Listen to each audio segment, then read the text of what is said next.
Bom, pessoal, nós vamos fazer alguma revisão dos principais conteúdos desse bimestre para vocês estudarem para a prova, tá? Então, o primeiro conteúdo a ser estudado e revisado é a biosfera. E aí, quando a gente fala de biosfera, que é a camada de vida, né, composta por animais, plantas e todos os outros seres vivos que compõem o nosso planeta, é fundamental a gente ter falado de biosfera, que é a camada.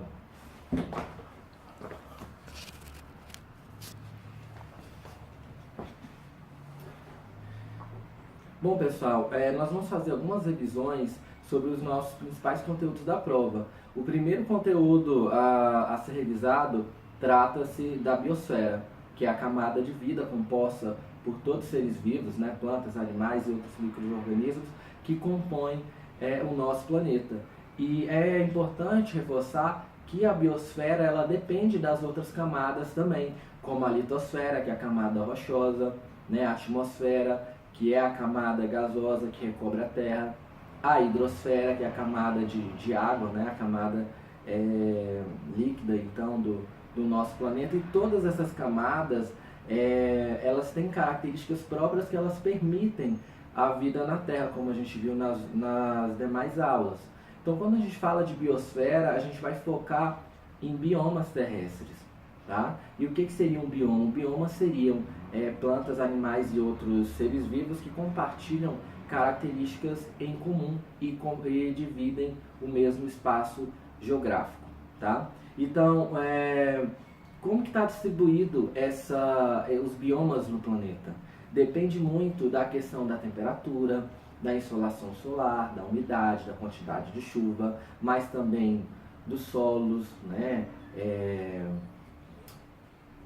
A qualidade, né, dos solos, a questão da altitude, altura em relação ao nível do mar, da latitude, que vai definir as zonas climáticas. Então, a distribuição dos biomas no nosso planeta está relacionado a essas questões, principalmente ao clima. O primeiro bioma a ser estudado, revisado, se trata da tundra. E aí, quando a gente fala da tundra, a gente está falando do bioma mais frio e o bioma mais jovem, né, do nosso planeta. Então, qual que é a característica da tundra? A tundra ela se localiza numa região bastante fria, tá, do nosso planeta, e boa parte do tempo, né, esse solo ele vai ficar congelado, o solo, os rios, né? Então, durante 60 dias durante o ano, né, que nós vamos ter a estação, né, o verão, e aí vai ter um descongelamento desse solo. E aí, nesse período que é propício para o amadurecimento de algum tipo de vegetação. É lógico que árvores, né, e outro tipo de vegetação mais densa não seria possível desenvolver nessa região. Portanto, é um bioma que tem como principal marca, né, a vegetação rasteira de musgos e líquens, tá? Que é uma vegetação bem rasteira e se desenvolve nesses 60 dias aí. É um bioma que se manifesta próximo ao círculo polar ártico, tá? Então, próximo ao oceano glacial ártico, né? Então, ali o norte do Canadá, o norte da Rússia, o norte da Europa, né? Conforme vocês podem ver no mapa que está disponível no slide, beleza? Outro bioma, né, aí um pouco mais abaixo, entre 50 e 60 graus norte, nós temos o desenvolvimento da floresta boreal, né, ou conhecida como taiga. Né? E qual que é a característica desse bioma? Ele se desenvolve em um ambiente que também é frio, tá? Que algumas épocas do ano o solo permanece congelado, mas tem a vantagem de ser um pouco menos frio que a tundra. E aí um verão um pouco mais quente.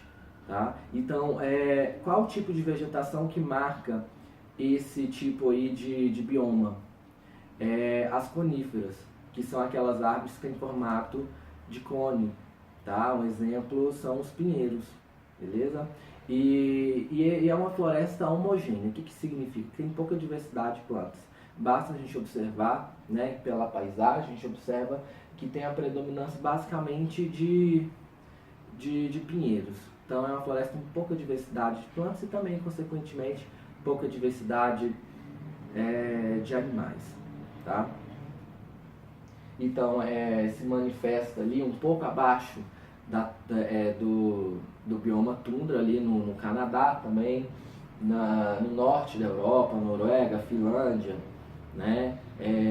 Norte ali da Rússia, pega um pouco da Mongólia, do Alasca, beleza? Então é esse tipo aí de bioma. É um bioma que é bastante explorado pelas indústrias madeireiras. E aí entre a fauna a gente tem o lobo e a raposa, tá? E aí alguns detalhes vocês podem conferir depois nos slides. A gente só está fazendo um apanhado geral. O próximo bioma a ser estudado é a floresta temperada. E aí a floresta temperada é um pouco mais abaixo do que a taiga, tá? Então onde que ela se manifesta? Ela se manifesta no leste da América do Norte, né? Principalmente Estados Unidos e Canadá, na Europa também, tá? Entre a Europa e a Ásia, um pouco da China, do Japão, né? Da Coreia do Sul e também na Nova Zelândia, uma pequena parte da Austrália, local onde esse tipo de floresta ele se manifesta, ou seja, é uma floresta que acontece nas zonas de média latitude, né? Que tem um clima temperado. Tá? E qual que é a principal característica desse tipo aí de floresta? Ele tem um pouco mais de diversidade que a floresta de taiga, né? Mas muito menos do que a floresta amazônica, que o cerrado, que são biomas da região tropical. Então, quanto mais próximo à linha do Equador, né? Quanto mais próximo das regiões tropicais, maior é a questão da biodiversidade, né? Então, o calor e a umidade contribuem para que esses biomas sejam bastante diversos. E a floresta temperada, voltando para a floresta temperada, é uma floresta, né, que tem uma pouca diversidade. A gente tem como árvore mais representativa o carvalho, né? Nós temos o abeto também, mas o carvalho é bem representativo. E é uma floresta decídua, ou seja, boa parte das suas vegetações, elas perdem a sua folhagem no inverno. E aí nesse tipo de bioma, as estações estão bem definidas, ou seja, um verão, né, um verão quente, chuvoso, um inverno frio, né, bastante frio, e também a questão do outono. Outono as flores mudam de cor, então estações bem definidas. Tá?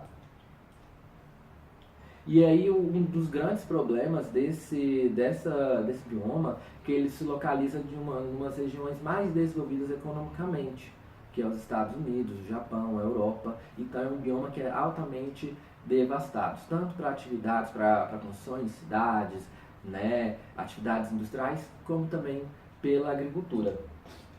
Exemplos de animais, temos o veado e a marmota, tá? A pradaria. A pradaria, ela é também conhecida aqui no nosso hemisfério, no hemisfério sul, como pampas, né, ou campos sulinos, tá? É a mesma coisa. O que caracteriza a pradaria? É um bioma que caracteriza pelo seu tipo de vegetação, que é uma vegetação herbácea, ou seja, uma vegetação baixa, né, composta por gramíneas, composto por ervas, tá? Então a vegetação é bem baixa. É um tipo de vegetação que tem um solo um pouco mais fértil e, portanto, é bastante explorado pela agricultura e também pela criação de animais, né? Você não tem grande densidade de vegetação, então isso facilita a agricultura e a pecuária. E aí no sul, as pradarias elas costumam ser um pouco mais úmidas que as pradarias do norte, por exemplo, a pradaria lá do Rio Grande do Sul, né, é mais úmida que a pradaria lá dos Estados Unidos, beleza? Áreas de manifestação. Nós temos aí no oeste da América do Norte, né, pegando principalmente os Estados Unidos. Nós temos ali entre Ásia, Europa e Ásia, tá? Um pouco para o leste da Ásia também. Depois vocês podem dar uma olhada ali no mapa onde manifesta esse tipo de vegetação. E no sul do Brasil, né? E também um pouco na Argentina. E aí, pessoal, nós vamos ter outro bioma que a gente confunde muito com a pradaria, tá? Porque é um bioma que também possui uma vegetação herbácea, uma vegetação rasteira, mas o que vai diferenciar a estepe da pradaria? Que a estepe ela se manifesta em ambientes menos chuvosos, tá? Ambientes que chovem pouco, tá? De um clima semiárido, muito próximo ao clima semiárido, tá? Um pouco menos de chuva e esse bioma ele seria, né, um deserto. Então ele chove menos do que a pradaria. E aí ele vai ter estações, um inverno rigoroso e um verão quente. Então a gente pode dizer que esse bioma ele é uma zona de transição entre o deserto e a savana, por isso que ele é um pouco mais seco do que a pradaria. Ele vai se manifestar principalmente no centro asiático, próximo de desertos e cadeias montanhosas, por isso, né, por isso a questão da falta de chuva, tá? E também um pouco nos Estados Unidos, tá? Exemplos de fauna, marmota e o hamster. E aí, pessoal, nós vimos alguns biomas de regiões temperadas e frias. Agora nós vamos ver os biomas de regiões temperadas, os desertos e as montanhas. Os biomas de regiões tropicais, né, eles são mais tem uma biodiversidade maior, como eu havia comentado com vocês, né? A gente tem o fator da umidade, da insolação solar, tá? A questão da temperatura, tudo isso favorece ao desenvolvimento de um solo mais profundo, de uma vegetação mais densa, né? De uma diversidade maior, de uma concentração de fauna e flora maior. E aí a gente pode começar a falar das florestas tropicais, né? Ou floresta pluvial tropical, que é um exemplo da floresta amazônica. Tá? Qual que é a característica desse bioma? Esse bioma ele é um bioma heterogêneo, diferentemente, por exemplo, da taiga, que era um bioma homogêneo. O que significa um bioma heterogêneo? Significa que vai ter uma grande biodiversidade de plantas, de animais e outros micro-organismos. Tá? É um bioma que costuma receber uma quantidade de chuva bem expressiva, tá? Geralmente acima dos 3.000 milímetros anuais. Geralmente a sua vegetação ela permanece verde durante todo o ano. O seu tipo de folha latifoliada, que é aquela folha mais larga, né? Uma folha mais adaptada a ambientes úmidos, e é higrófila, ou seja, hidrófila e higrófila, que são tipos de vegetações que estão adaptadas a ambientes úmidos, beleza? E aí, esses tipos de floresta, quanto mais próximo à linha do Equador, né, a gente vai ter uma umidade maior e uma temperatura maior, portanto elas vão ser mais densas. E a gente vai ter vários estratos na floresta, tá? A gente vai ter uma floresta composta por árvores grandes, mas também por cipós, por trepadeiras, por outro tipo de estratos, beleza? E aí também vai ter uma diferença relacionada aos locais. Então vai ter uma floresta que às vezes, dependendo do local, né, vai estar alagada, tem floresta, né, que vai estar mais seca. E isso tudo depois vocês vão estudar mais especificamente quando vocês forem trabalhar a floresta amazônica no segundo ano do ensino médio, beleza? E aí outro tipo de floresta tropical é a Mata Atlântica, só que a Mata Atlântica é um pouco mais seca que a floresta amazônica, porque ele está um pouco mais abaixo da linha do Equador. Portanto, a Mata Atlântica vai ser um pouco menos úmida, né? E a sua densidade de vegetação vai ser um pouco maior. Outro tipo de bioma relacionado a climas tropicais são as savanas. Antes de ir para a savana, só queria mostrar e reforçar o local onde se manifesta esse tipo de floresta, que é na região tropical, entre Trópico de Câncer e Trópico de Capricórnio. Então, aqui na América do Sul, nós temos diversos países, Brasil, Colômbia, Venezuela, Guiana Francesa, Suriname, tá? E entre outros países. Nós temos a floresta do Congo na África, né? E a gente vai ter um pouco desse tipo de floresta na Índia, na China, tá? E ali no Sudeste Asiático, Indonésia, Malásia, nessa região vai ser onde se manifesta esse tipo de floresta. Então agora a gente pode falar sobre a savana.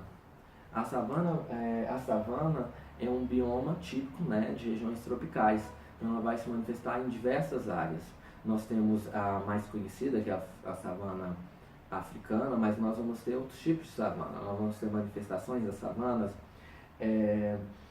na Austrália, né, na Índia, tá? Um pouco lá na América do Norte, e nós vamos ter aqui no Brasil um tipo de savana que é o cerrado, tá? Mais conhecido como cerrado, mas ele vai se manifestar também um pouco na Argentina, né, no Paraguai. Então depois vocês podem ver o local de manifestação desse tipo de bioma. Logicamente que cada né, tipo de savana, né, ela vai ter as suas características próprias, principalmente relacionado à fauna, tá? Então qual que é a característica desse bioma aí? Esse bioma vai estar dividido em dois estratos, que é um estrato arbóreo e um estrato herbáceo.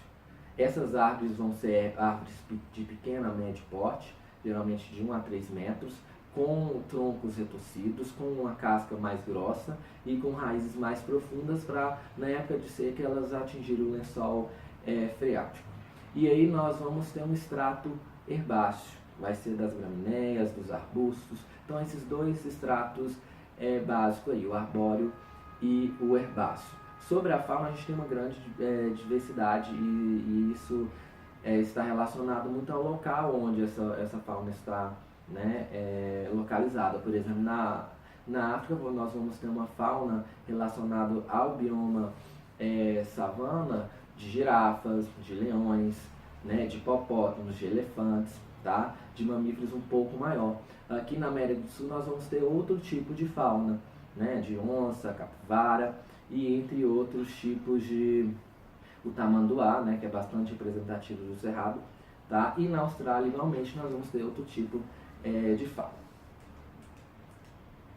Agora nós vamos falar um pouco sobre o bioma deserto. O bioma deserto é o bioma mais seco e a principal característica desse bioma é a ausência de chuva, né, a ausência de precipitações. E quando a gente fala de deserto, a gente está muito acostumado a relacionar esse tipo de bioma apenas aos desertos mais quentes, né, aos desertos mais arenosos. Mas cabe a gente lembrar que tem outros tipos de deserto no mundo. A gente tem desertos frios, por exemplo, a Antártica é um tipo de deserto, né, um deserto gelado, que não chove, não tem quase nenhum tipo de precipitação, tá? Mas a gente vai focar um pouco mais nos desertos quentes. E a principal característica é a ausência ou a pouca quantidade de precipitações que acontece nesse local. O que faz a paisagem desse bioma ele ser mais característico de uma paisagem mais desnudada, né? sem grande quantidade de vegetação, geralmente em ambientes mais arenosos ou pedregosos. Então a gente tem uma pouca quantidade de vegetação. Então é um solo mais exposto e o principal agente erosivo vai ser, né, o vento. E aí uma das características desse bioma aí é a grande amplitude entre o dia e a noite. Um dia chegando a 50 graus, dependendo da estação do ano, com noites aí que chegam abaixo de zero. Então tem uma grande amplitude térmica. Tá? A gente vai ter uma pouca biodiversidade, poucos animais. O camelo é bastante representativo desse tipo de bioma, mas nós temos outros animais, como aranha, como escorpião, né, como hamsters, tá? Como ratos. Então é um bioma que tem uma biodiversidade um pouco menor. E aí vai acontecer de alguns locais, né, a surgirem os oásis, geralmente relacionados à proximidade de algum recurso hídrico, de alguma nascente. Então, essas seriam as principais características do deserto. tá? E aí, entre esses desertos, costuma-se, né, como entre o deserto e outro bioma, costuma aparecer as zonas de transição, conhecido como regiões semiáridas, que são regiões também secas, mas que chove um pouco mais, tá? Então a gente costuma observar entre a transição, por exemplo, aqui na África, entre o deserto do Saara e a floresta do Congo, a gente observa uma zona de transição conhecida como Sarel, que tem um bioma, né, semiárido, que chove um pouco mais que o deserto. Tá? Mas no Brasil a gente tem uma particularidade, nós temos uma região semiárida que não está relacionada a uma zona de transição de deserto, que é a Caatinga brasileira, que tem, né, um clima aí semiárido, que chove um pouco mais, entre 500 milímetros a 900 milímetros, mal distribuídos durante o ano. E aí, tanto a vegetação do semiárido como a vegetação do deserto, nós vamos ter plantas adaptadas a esses tipos de biomas. São plantas conhecidas como xerófitas, tá? Que são adaptadas a um ambiente mais quente. É o exemplo do cacto, né? Que é bem adaptado a esse tipo de ambiente, beleza? E aí, para a gente finalizar, nós vamos falar um pouco sobre outro tipo de bioma que está relacionado à altitude, que é o bioma de montanha. E aí, diferentemente dos demais, né, lembrando que os demais estão relacionados principalmente com a questão climática, com as zonas climáticas, tá? Então, zona tropical, zona temperada, né, altas latitudes. E aí, esse tipo de bioma, que é o bioma de montanha, está relacionado com a altitude, ou seja, a altura em relação ao nível do mar. A gente sabe que acima dos 3.000 metros a gente não tem mais nenhum tipo de vegetação, né? Relacionado aqui à disponibilidade de oxigênio, à temperatura, né? A pressão do ar que também muda com o aumento da altitude. Então, quanto mais alto, né, menor vai ser a biodiversidade. E aí esse bioma costuma acontecer acima dos 2.000 metros, 2.000 metros e 500, que é uma vegetação um pouco mais rasteira. Então, o que a gente tem que reforçar? Que é um tipo de bioma que está relacionado à altura em relação ao nível do mar, à altitude. E aí, onde que vai se manifestar esse tipo aí de bioma? Próximo às grandes cadeias montanhosas, né, que a gente tem no mundo. A gente pode destacar os Andes na América do Sul, as montanhas rochosas na América do Norte, os Alpes na Europa, né, o Himalaia na Ásia, tá?